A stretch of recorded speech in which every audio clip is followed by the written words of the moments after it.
এতগুলা সাল যে আমি কিভাবে মুখস্থ করি, কেন যে এই সালগুলো লিখে এত, কিসের নাম কে কোথাকার থেকে আসছে, আমি এগুলো জেনে কি করবো আমার জীবনে? এইসব জেনে লাভটা কি? আমি তো বুঝতেই পারি না আমি এগুলো কেন পড়তেছি।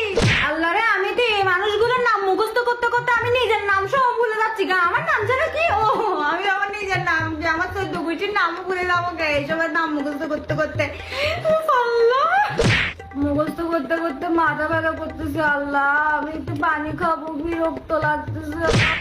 অন্যজনের জীবনের ইতিহাস, অন্যজনের জীবনী, অন্যজন কি করছে না করছে, কি করে গেছে, মরে পর্যন্ত গেছে, এগুলো তবু ওদের ইতিহাসটা সত্য। আমি এগুলো পরে কি করব?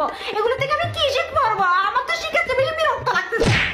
মানুষের পাস্ট পড়ে পড়ে নাকি বলে নিজের ফিউচার ঠিক করো। আমি বুঝতেছি না পাস্টের সাথে ফিউচারের কি সম্পর্ক ভাই? প্রেজেন্টে কি কোশ্চেন করতে পারে না? প্রেজেন্টে কিচ্ছু নাই, ফালতু। কোন সময় কোন 100 200 2000 বছর আগে কি হয়েছে না হয়েছে এগুলো পরে মুখস্থ করে শুধু শুধু ফালতু টাইম নষ্ট। সব ভুলে গেছি, সব একদম। এখান থেকে যা করছি গতকাল থেকে সব ভুলে গেছি, সব ভুলে গেছি। সারাদিন